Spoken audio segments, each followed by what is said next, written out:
ابتدا میں ایسے ہی چھوٹے چھوٹے مدرسوں میں انہوں نے پڑھا، اور جیسے ابھی بچے تقریر کر رہے تھے بس یہی ترتیب رہی، لیکن کس نے سوچا تھا آج ان کے پیشانے پہ لکھا ہوا نہیں ہے کہ اللہ تعالیٰ ان سے کس طرح کا کام لینے والا ہے مستقبل میں۔ اس لیے ہمارے جناب اناؤنسر صاحب نے ابھی جو بڑی اچھی بات کہی کہ یہ بوریا نشی، ٹوٹے پھوٹے برتن اور گھر میں رہنے والے، آپ ان کو دیکھتے ہیں اور ان پر آپ کی نگاہ پڑتی ہے، لیکن بات دراصل یہ ہے کہ اللہ تعالیٰ نے اس میں جو مزہ رکھا ہے یہ بڑے بڑے محلات میں بھی نہیں ہے۔ اور کیا پیارا جملہ کہا ہے کہ غربت تو اللہ کے رسول کے گھر میں پلی ہوئی لونڈی ہے۔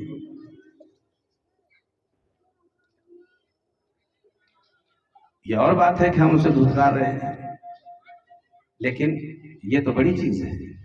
اور جب تک یہ غربت والے حالات تھے، سکون تھا، اطمینان تھی، راحتیں تھی، اور بات بھی بھائیوں یہ تھی کہ یہ سب کچھ ہونے کے باوجود ان کے یہاں حال یہ تھا کہ ہمارے یہاں جیسے گھروں میں اجالے ہو گئے، گھروں میں اجالے ہو گئے، راستوں میں اجالے ہو گئے، چوراہوں میں اجالے ہو گئے، ہمارے یہاں سب جگہ اجالے اجالے ہی اجالے۔ وہاں پر یہ کیفیت نہیں تھی، وہاں گھروں میں اندھیرے تھے، راستوں میں اندھیرے تھے، چوراہوں پہ اندھیرے تھے، وہاں سارے گھر کے ہر کمرے میں اندھیرے تھے، تو وہاں گھروں میں اندھیرے تھے لیکن ان کے دلوں میں اجالے تھے۔ آج ہمارے گھروں میں اجالے ہو گئے لیکن دلوں میں سب اندھیرے ہو گئے، کسی کو سکون نہیں ہے، راحت نہیں ہے، اطمینان نہیں ہے، سب بے چینی میں پڑے ہوئے، ہر ایک رساکشی میں پڑا ہوا ہے، بغض، عداوتیں، حسد کوٹ کوٹ کے بھرا ہوا ہے ہمارے اندر، کوئی کسی کو اچھا سمجھنے کے لیے تیار نہیں۔ یہ پہلے ان کے گھروں میں اندھیرے تھے لیکن دلوں میں اجالے تھے، آج ہمارے گھروں میں اجالے ہو گئے، دلوں میں اندھیرے ہو گئے، عجیب زندگی بسر کر رہے ہیں۔ اور پھر ایسے ماحول میں ہم نے آنکھیں کھولی ہے کہ سارا ماحول بے دینی کا گویا ایک طرح کا بے دینی کا سیلاب بہہ رہا ہے، اور کہیں بھی اسی قسم کی شکلیں پیدا ہوتے چل رہی ہیں۔ سب آپ دیکھیے، کوئی کسی کو اچھا سمجھنے کے لیے تیار نہیں، اچھی زندگی بنانے کے لیے تیار نہیں۔ اللہ کا بہت بڑا احسان ہوا اس ایسے گئے گزرے ماحول میں، فتنوں کے دور میں، دلوں میں اندھیرے رکھنے والے ماحول میں اللہ یہ مدارس دینیہ، مکاتب قرآنیہ کی برکتوں سے دلوں میں اجالوں کا کام کرا رہا ہے۔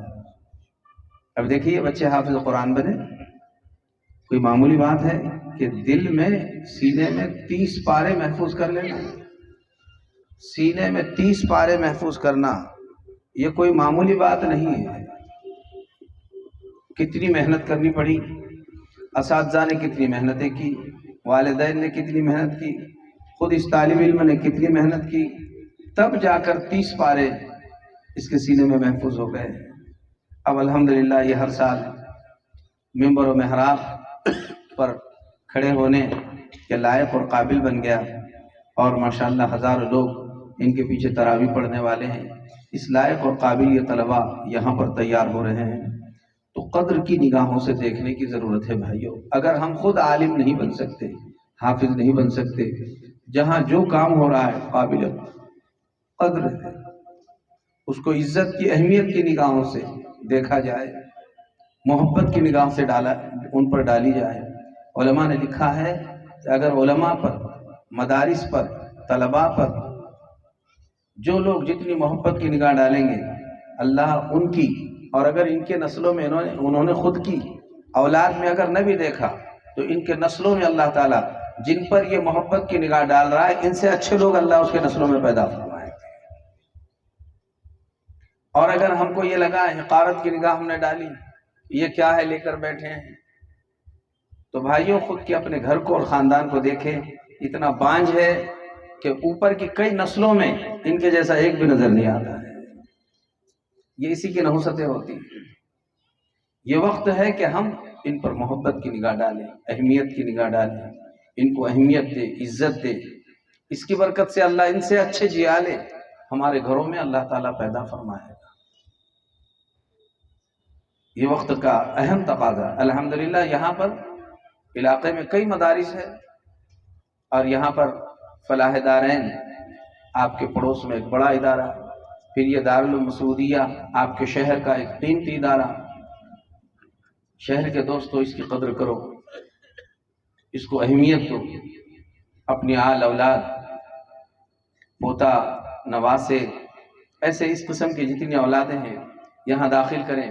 اپنی تمام اولاد کو عالم حافظ بنانا بالکل فرض نہیں ہے، ضروری نہیں ہے، قطعاً ضروری نہیں ہے، لیکن اپنے گھر میں کم از کم ایک عالم ہو، ایک حافظ قرآن ہو۔ یہ اس وجہ سے ضروری ہے کہ آج بھلے سے اگر کوئی بھی گھر میں نہیں ہے چلے گا، لیکن اس کی قدر و قیمت میدان محشر میں سمجھ میں آئے گی۔ وہ کس وجہ سے آئے گی؟ ابھی کتنے بچے حافظ بنے؟ ایک طالب علم یہ حافظ قرآن بنا، کہاں کا ہے؟ یہاں یہیں اسی گاؤں کا، مومن آباد کا بچہ حافظ قرآن بنا ہے، الحمدللہ رب العالمین۔ اب یہ بچہ حافظ قرآن بنا ہے، مومن آباد کا ہے، اس کے والدین ممکن ہے جس لائن کا کاروبار کرتے ہوں، جو بھی کرتے ہیں، لیکن میدان محشر میں بھائیوں اللہ کی طرف سے فیصلہ ہوگا۔ ایک تو ان کو انعامات سب کو دیے جائیں گے۔ انعام کیا دیا جائے گا؟ اس کے امی اور ابا کو بھی، میدان محشر میں امی کو بھی اور ابا کو بھی۔ جیسے دنیا میں یہ کنگن یہاں تو پہننا حرام ہے مرد کے لیے، لیکن جنت میں اللہ سارے مردوں کو بھی کنگن پہنائیں گے۔ سب مردوں کو کنگن رہیں گے ہاتھوں میں پہننے کے، سونے کے، چاندی کے، یہ مرد بھی کنگن پہنیں گے۔ ایسے ہی عورتوں کے لیے بھی وہاں پر اللہ تعالیٰ تاج، یہاں دنیا میں صرف مرد پہنتے ہیں، میدان محشر میں اللہ عورتوں کو بھی پہنائیں گے، اور حافظ قرآن اور عالم دین کے اماؤں کو بھی پہنائیں گے۔ وہ تاج اتنا قیمتی ہوگا کہ سورج کی روشنی اس کے سامنے پھیکی پڑ رہی ہے۔ یہ تو ان کے ماں باپ کا معاملہ ہو گیا۔ خود یہ حافظ قرآن کا کیا ہوگا؟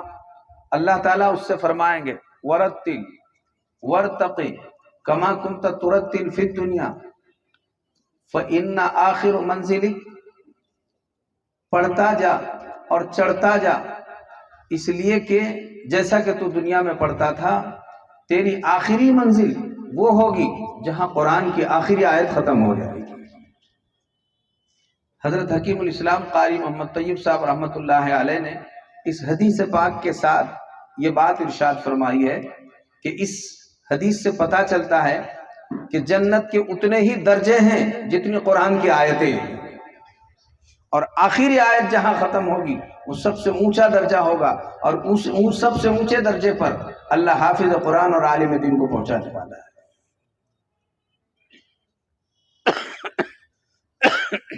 یہ تو اس کے والدین اور اس کا معاملہ ہوا۔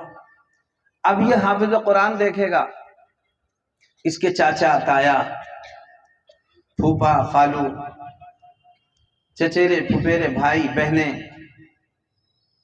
اور اس قسم کے رشتہ داروں میں سے ایسے لوگ صوم و صلات کے پابند نہیں، دیندار نہیں، دین کی محنت کرنے والے نہیں، بلکہ بڑے بدکار رہے، دنیا میں گناہگار رہے، اور ان 10 لوگوں کو جہنم کا فیصلہ ان کے بارے میں سنا دیا گیا۔ اب فرشتے گھسیٹ کر ان کو جہنم میں پھینکنے کے لیے لے کر جا رہے ہیں، تو یہ حافظ قرآن دوڑتا ہوا فرشتوں کے پاس جائے گا، اور ان کے ہاتھوں میں سے ان 10 افراد کو چھین لے گا باضابطہ کہ کہاں لے جا رہے ہو؟ فرشتے کہیں گے کہاں لے جا رہے ہیں؟ جہنم میں پھینک رہے ہیں۔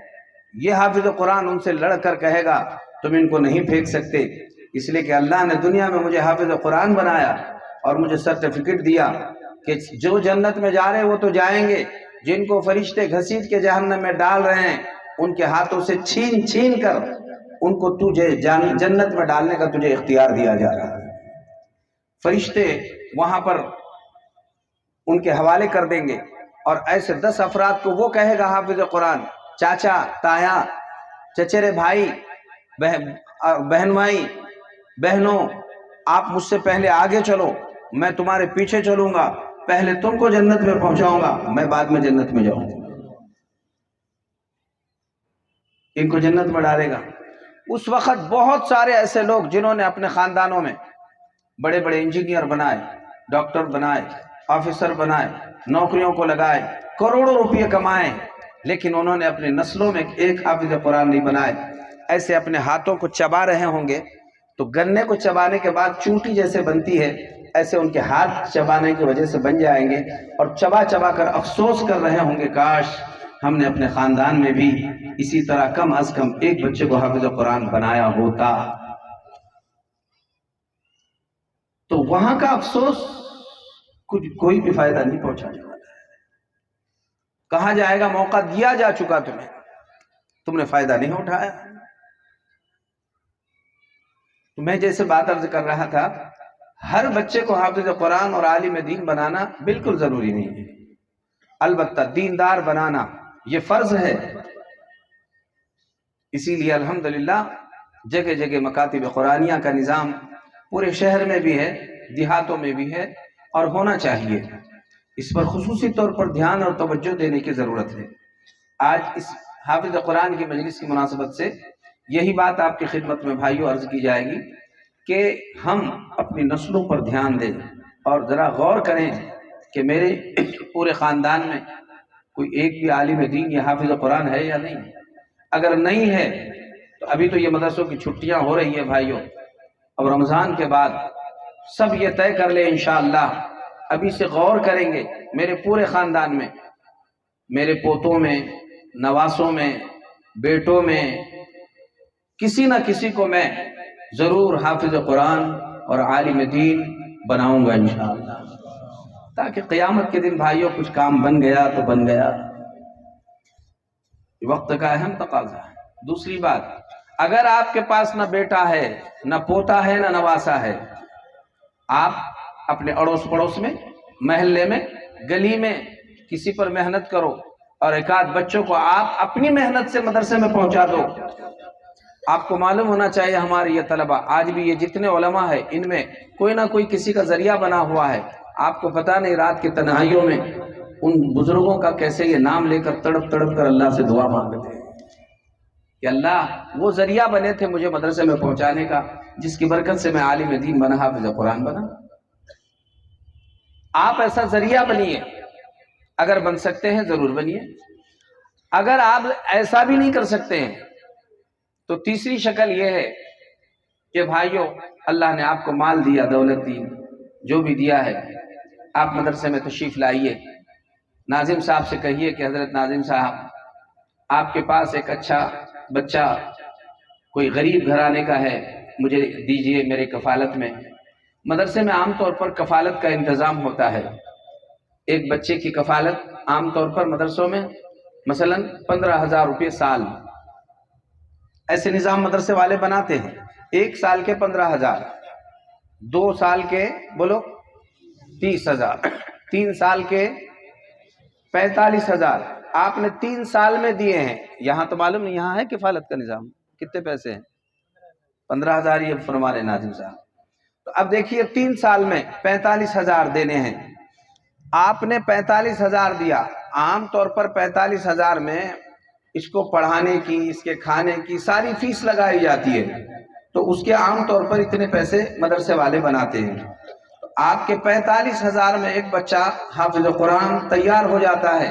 اگر آپ نے سالانہ 15,000 روپے دے کر ایک بچے کو مختص کیا اور اس کی نگرانی کرتے رہے، گاہے گاہے مہینے 2 مہینے میں بچہ پڑھ رہا ہے یا نہیں پڑھ رہا ہے، اور بس آخر میں وہ حافظ قرآن بن گیا، تو جو فائدہ اس کے ابا اور امی کو ہونے والا ہے، اس کی کفالت کرنے والے کو بھی اللہ وہی فائدہ پہنچانے والا ہے، وہی فائدہ پہنچانے والے۔ آپ ان باتوں کی فکر کریں میرے بھائیوں کہ ہمارے یہاں علماء حفاظ تیار ہو۔ آپ محنت کیجئے، کوشش کیجئے، اللہ کے لیے کوئی مشکل نہیں ہے۔ اور ایک چوتھی بات، اپنے علاقوں کو سنبھالیے۔ یہ مکاتب کا جہاں جہاں نظام ہے، مکاتب قرآنیہ بڑی اہمیت کے حامل ہے۔ اس وقت تو دل چاہتا ہے ہر جگہ اسی عنوان پر باتیں کی جائے اور سمجھایا جائے، ہمارے نسلوں کے دین ایمان کو بچانے کا سب سے بڑا اور سب سے اہم طریقہ اور راستہ کوئی ہے وہ مکاتب قرآنیہ۔ آپ جتنا چاہے بڑی سے بڑی اس کو ترقی دلائیے اور سند دلائیے، پڑھائیے، جو چاہے پڑھائیے، لیکن خدا را جب تک وہ کسی مکتب اور مدرسے کی سیڑھی نہ چڑھے، آپ کتنا ہی بلند چڑھائیں یہ سب لا حاصل ہے۔ یہ ڈاکٹر بن کر بھی پھر یہ خود فائدہ نہیں پہنچا سکتا ہے، یہ دوسروں کے فائدے اپنے طرف کھینچنے کا ذریعہ بنے گا۔ اور یہ بڑا آفیسر بن کر بھی رشوتوں کے بازار میں اس کے ہاتھ خراب ہوتے چلے جائیں گے، لیکن جب یہ سچا پکا مومن موحد مسلمان بن کر یہ ترقی کرے گا تو انشاءاللہ یہ امت اور نسلوں کو فائدہ پہنچانے کا ذریعہ بن جائے گا۔ اس لیے مکاتب قرآنیہ بہت اہمیت کا حامل عمل ہے۔ اور پھر یہ بات ہے کہ جو ان راہوں سے گزریں گے انشاءاللہ یہ کبھی دہریے نہیں بنیں گے، یہ قادیانی نہیں بنیں گے، یہ شکیل بن حنیف کے فتنوں میں مبتلا ہونے والے نہیں بنیں گے، ہمارے یہ بچے کبھی انشاءاللہ گمراہ نہیں ہوں گے، یہ طے ہے۔ چونکہ یہاں ان کا دل، دماغ، ذہن مضبوط بنایا جا رہا ہے مکاتب کی۔ آپ اسی طرح گاؤں میں آپ کے اطراف میں بہت سارے چھوٹے چھوٹے گاؤں ہیں، وہاں امام ٹک نہیں پاتے۔ اس کی دو وجہ ہوتی ہے، ایک تو یہ ہے کہ وہاں تنخواہ اچھی خاصی دی نہیں جاتی، یا وہاں پر امام صاحب کے رہنے کا کوئی انتظام نہیں ہے، تو انتظام نہیں ہوتا ہے، یا پھر گاؤں والے ان کو اچھی خاصی تنخواہ نہیں دیتے ہیں۔ 3000 5000 7000 میں آپ خود فیصلہ کر سکتے ہیں یہ کیا کرے گا۔ اور یہ دیہاتوں کا پھر بڑے عجیب و غریب حالات ہیں۔ تو میں آپ کی خدمت میں یہ بات عرض کر رہا تھا، ابھی حافظ الیاس صاحب سے فون پہ بات ہوئی، وہ کہے کہ ہم ایک دیہات میں ہیں اور دیہات کے بڑے برے حالات ہیں مول صاحب، کوئی آنے کو تیار نہیں، پوچھنے کو تیار نہیں۔ ظاہر ہے کہ وہاں کوئی ٹکتا نہیں ہے، تو پھر مسئلہ یہ ہوتا ہے کہ نماز پڑھانے والا کوئی نہیں ہے، نکاح پڑھانے کے لیے باہر کا انتظام، نمازوں کے لیے انتظار، جنازہ ہو گیا تو باہر سے آنے والے کا انتظار، غسل کفن کے لیے باہر سے آنے والوں کا انتظار۔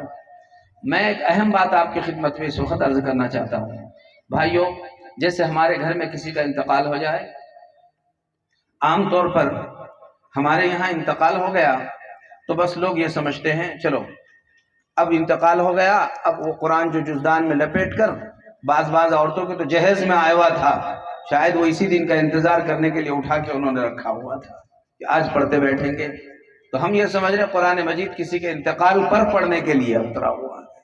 یہ بالکل غلط بات ہے، اس کا انتقال سے کوئی تعلق نہیں ہے، یہ اللہ کا کلام ہے، اور اللہ چاہتا ہے کہ میرا ہر بندہ ہر وقت میرے مقدس کلام کی تلاوت کرنے والا بنے۔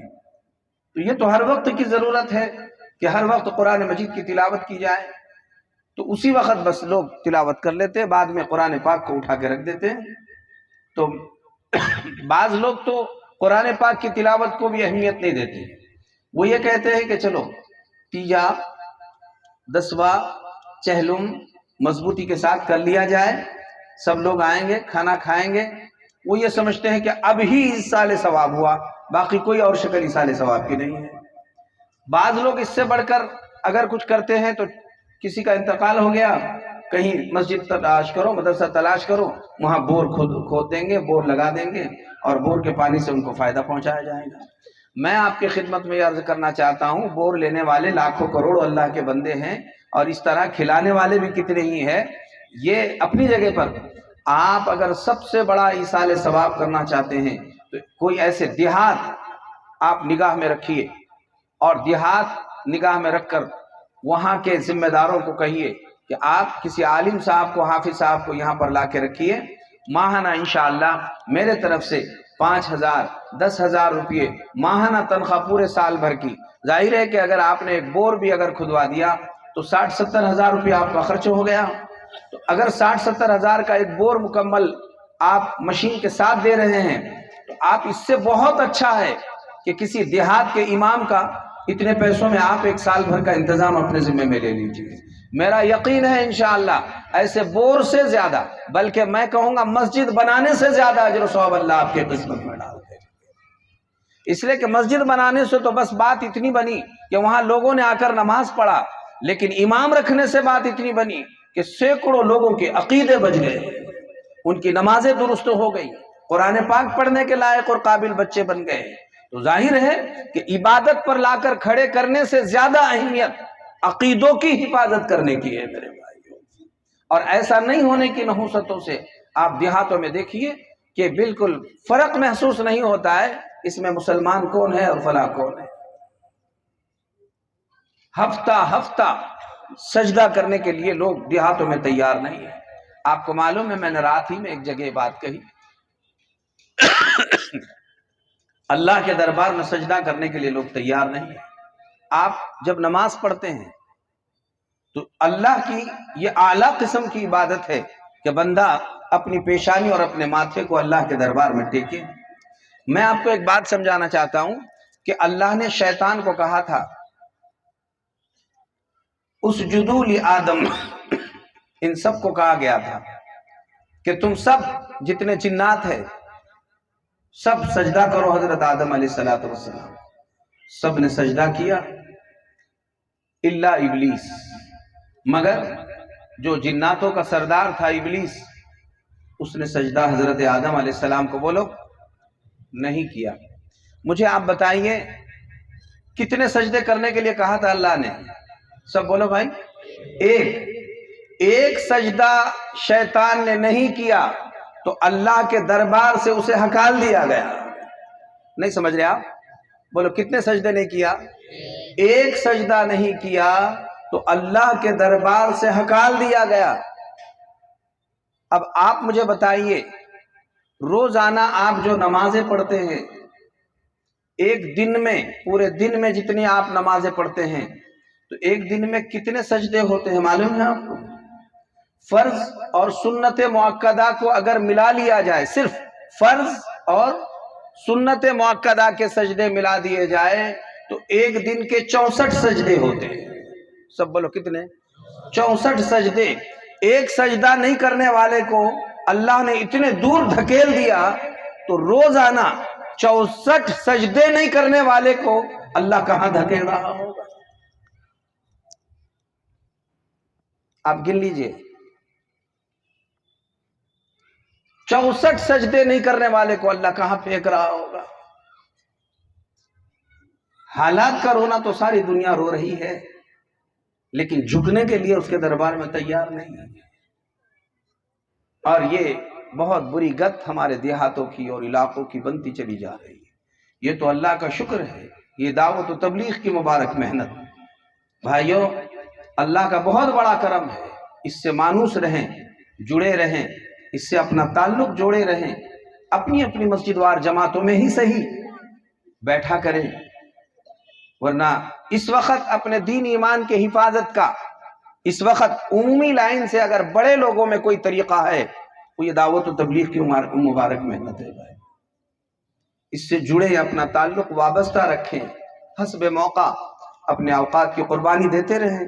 یہ وقت کا بہت اہم اور بہت بڑا تقاضا ہے، ورنہ بھائیوں دیہاتوں میں برے حالات، جیسے بارہا میں نے یہ مثال دیا کہ وہاں ہمارے بچے اور نسلیں آنکھ کھولتے ہیں تو سامنے سوائے ان کو مندر اور مورتی کے کچھ نظر نہیں آتا ہے، اور کان کھولتے ہیں تو سوائے بھجن کرتن کے کچھ سنائی نہیں دیتا ہے۔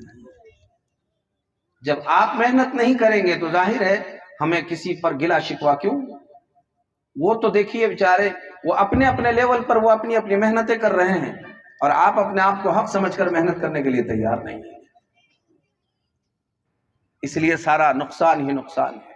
تو جو تجویزات آپ کی خدمت میں پیش کی گئی، آپ ان باتوں کی طرف خصوصی طور پر دھیان اور توجہ دیجئے، اور فکر کیجئے کہ انشاءاللہ ہم جو ہے اپنے نسلوں کے دین، ایمان، عقائد بچانے کے لیے اور آخرت میں اپنے خاندان کی مغفرت کرانے کے لیے ہمیں یہ نظم ضرور کرنا ہے۔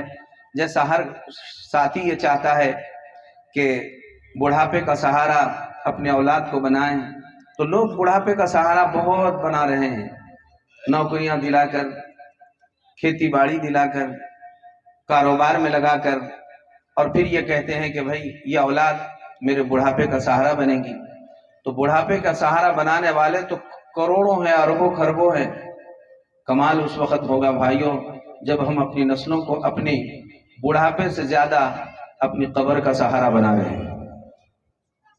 اس لیے کہ کوئی شخص اگر بوڑھا ہو گیا اور کوئی دنیا میں اسے ساتھ نہ بھی دیں تو کوئی نہ کوئی شخص تازہ نہ صحیح باسی روٹی کا ٹکڑا اس کو ضرور ڈالے گا۔ لیکن اگر ہم نے دین کی فکر اپنے نسلوں کے بارے میں نہیں کی تو بھائیوں اپن جب اپنے قبروں میں جائیں گے تو دنیا میں کوئی نہ کوئی ان کو باسی کے ٹکڑے کے لیے پوچھ رہا تھا، اپن قبر میں جانے کے بعد کوئی اپنے کو نیکی کا ٹکڑا ڈالنے کے لیے پوچھنے والا نہیں ملنے والا ہے۔ وہاں لوگ ٹکڑے ٹکڑے کو ترس رہے ہوں۔ قرآن کریم میں اللہ نے فرمایا یوم یفر المرء من ابیہ و امہ و صاحبتہ و اخیہ، میدان محشر میں شوہر کو دیکھ کر بیوی، بیوی کو دیکھ کر شوہر، ماں کو دیکھ کر بیٹا، بیٹے کو دیکھ کر ماں ایسے بھاگ رہے ہوں گے کہ کہیں یہ میرے قریب آ کر نیکی کا ٹکڑا نہ مانگے۔ قرآن پڑھیے آپ، بھاگیں گے کہ یہ قریب آ کر کہیں نیکی کا ٹکڑا نہ مانگے۔ میرا یقین ہے بھائیوں یہ ایسے بچے اگر ہمارے عالم دین حافظ قرآن بنے، قرآن کی تلاوت کرنے والے بنے تو انشاءاللہ یہ قبروں میں رہیں گے، لیکن ان کی تلاوتوں سے، ان کی دعاؤں کی برکتوں سے یہ اپنے قبروں میں وہ فائدہ اٹھائیں گے کہ دنیا میں ہم اس کا اندازہ نہیں لگا سکتے۔ تو بس آج کی مجلس کا یہی خلاصہ ہے کہ ہر شخص ذرا اپنے خاندان میں، اب آپ اپنے گھر میں جانے کے بعد اپنے بیوی بچوں کے ساتھ بیٹھیے اور دیکھیے، پوچھیے کہ اپنے خاندان میں کوئی ہے، ننیال میں، ددیال میں کوئی حافظ قرآن ہے، عالم دین ہے؟ نہیں ہے تو آج سے ہی تیاری کر لیں کہ انشاءاللہ ہم محنت کر کے اپنے ننیال یا ددیال میں سے کسی نہ کسی کو ضرور عالم دین اور حافظ قرآن بنانے کی محنت کریں گے انشاءاللہ۔ بولو کریں گے؟ اور اگر آپ کے یہاں کوئی بھی نہیں ہے، ایسا اولاد ہی نہیں ہے کسی کے یہاں، نہ پوتے ہیں، نہ نواسے ہیں، نہ اولاد ہے، تو پھر میں نے دوسری شکل بتایا کہ آپ ایسی محنت کیجئے کہ کسی بچے کا ہاتھ پکڑ کر اس کے والدین کے ذریعے سے مدرسہ پہنچا دیجئے اور آپ ساتھ آئیے، آج آپ قربانی دیجئے اس کے ساتھ۔ یہ بھی نہیں ہو سکتا ہے تو تیسری شکل، آپ مدرسے میں ناظم صاحب کے پاس آ کر کہیے ناظم صاحب میرے کفالت میں آپ ایک بچہ حافظ قرآن بنانے کے لیے دیجئے، یہ میرے امی کے لیے، ابا کے لیے، دادا کے لیے میں ایصال ثواب کرانا چاہتا ہوں اور اس کو حافظ قرآن ان کے طرف سے بنانا چاہتا ہوں، اس کی سالانہ جتنا خرچ ہے وہ میرے ذمہ رہے گا۔ آپ اس کی محنت کیجئے۔ اور چوتھی شکل، دیہاتوں کو آپ پکڑ لیجئے اور ایک ایک دیہات میں گاؤں والے اگر نہیں رکھتے ہیں، آپ کہیے آپ صرف امام صاحب لانے کا انتظام کیجئے، آپ جتنے پیسے دے سکتے ہیں، مثلا 5,000 آپ دیجئے، 5,000 میں دیتا ہوں، 3,000 تم لوگ دو، 5,000 7,000 روپئے میں دیتا ہوں، اور ایک کم از کم ایک بور کے جیسا جتنا خرچہ ہونے والا تھا آپ یہ خرچہ سال بھر امام صاحب پر کرتے رہیے۔ میں نے جیسے ابھی آپ کی خدمت میں بتایا یہ سینکڑوں لوگوں کے دین ایمان بچانے کا یہ عمل ذریعہ بنے گا اور بہت بڑا ایصال ثواب۔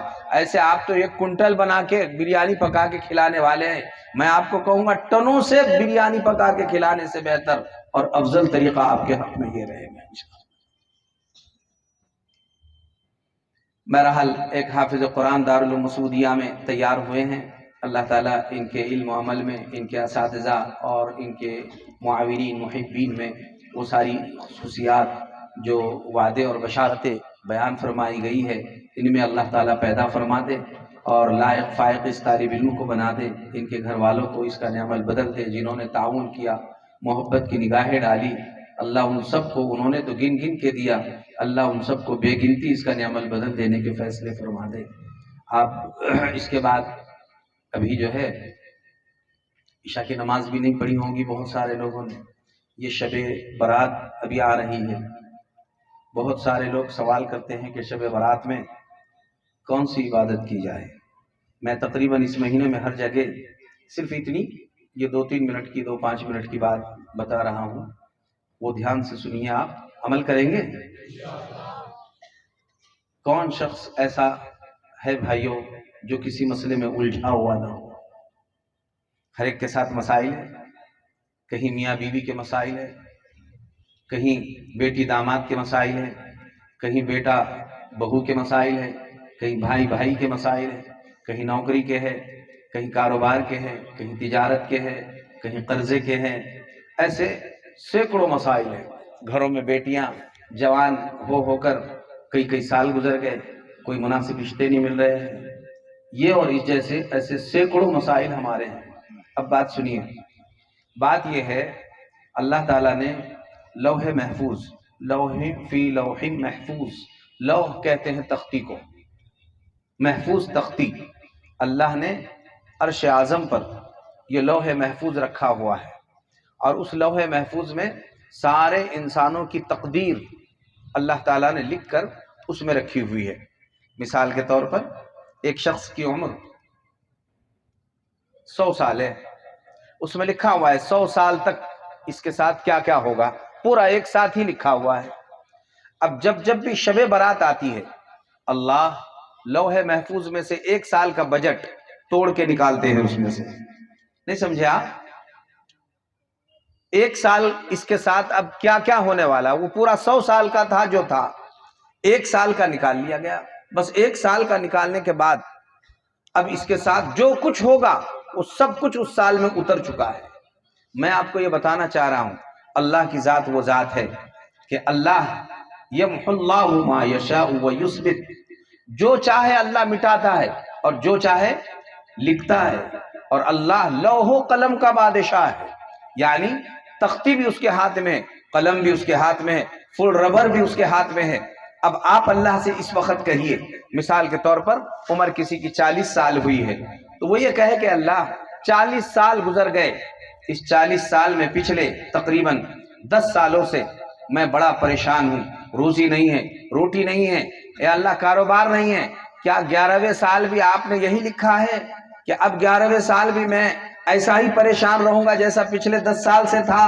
اگر اللہ ایسا تقدیر میں آپ نے لکھا بھی ہے لوح محفوظ کے، تو اللہ تختی بھی آپ کے ہاتھ میں ہے، قلم بھی آپ کے ہاتھ میں ہے، ربر بھی آپ کے ہاتھ میں ہے، اللہ اب اس سال مٹا دیجئے کہ نہیں اب تجھے فقیر نہیں رکھا جائے گا، غریب نہیں رکھا جائے گا، بلکہ اب کی تیری قسمت اس سال سواری جائے گی۔ آپ کے یہاں بیٹی ہے، رشتے نہیں مل رہے ہیں، اور وہ اپنے ہاتھوں کی مہندی کے لیے ترس رہی ہے کہ 10 سال ہوئے اب تک مجھے کوئی رشتہ نہیں ملا۔ اللہ سے کہیے اللہ 10 سال تو ہو چکے، کیا 11واں سال بھی میرے بیٹی کے لیے ایسا ہی گزرے گا کہ رشتہ نہیں ملنے والا ہے؟ اگر آپ نے ایسا لکھ بھی دیا ہے، اللہ اسی ربر سے آپ مٹا دیجئے اور اس کے جگہ لکھ دیجئے کہ نہیں اب 11ویں سال تیرے بیٹا بیٹی کا رشتہ ہونے والا ہے۔ یہ اور اس جیسی، سمجھ میں آئی بات آپ کو؟ یہ اور اس جیسی ہزاروں باتیں آپ کی ہے، میں نے اس کی مثال دیا۔ بات سنو بھائیو، وہ فیصلے اٹل ہے، بولو تقدیر کے فیصلے سب بولو کیسے ہیں؟ کوئی بدل سکتا ہے تقدیر کے فیصلے؟ تقدیر کے، لیکن مشکاۃ شریف کی روایت ہے لا يرد القضاء الا الدعاء، تقدیر میں لکھے ہوئے فیصلے اللہ کے اٹل ہے، کوئی طاقت بدل نہیں سکتی، لیکن اللہ نے پورے دنیا میں ہر مرد کو، عورت کو، جوان کو، بوڑھے کو، مجبور کو، معذور کو، شہری کو، دیہاتی کو ایک طاقت ایسی دی ہے کہ جب یہ بندہ اللہ کے دربار میں وہ طاقت پیش کرتا ہے تو اللہ اس طاقت سے لوح محفوظ میں لکھے ہوئے فیصلے واپس لے لیتا ہے۔ وہ طاقت کیا ہے؟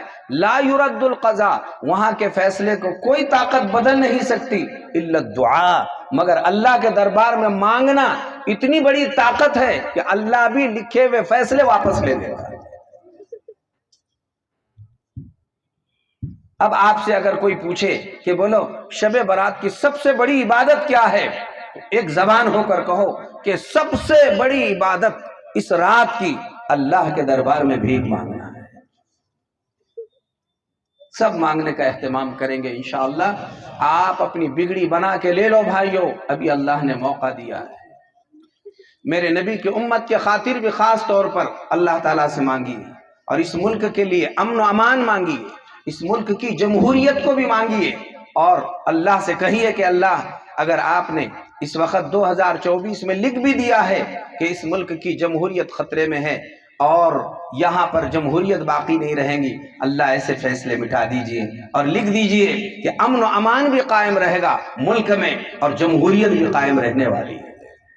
اللہ کی شان وہ ہے، یا من امرہ بین الکاف والنون اذا اراد شیئا ان یقول له کن فیکون۔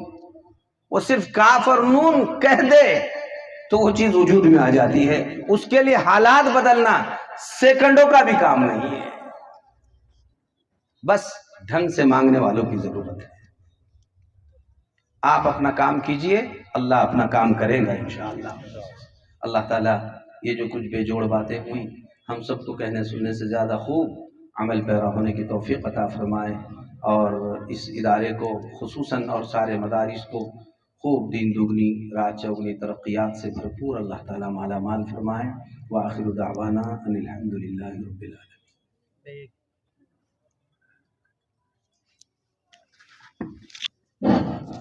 ایک اعلان سماعت فرما لیں۔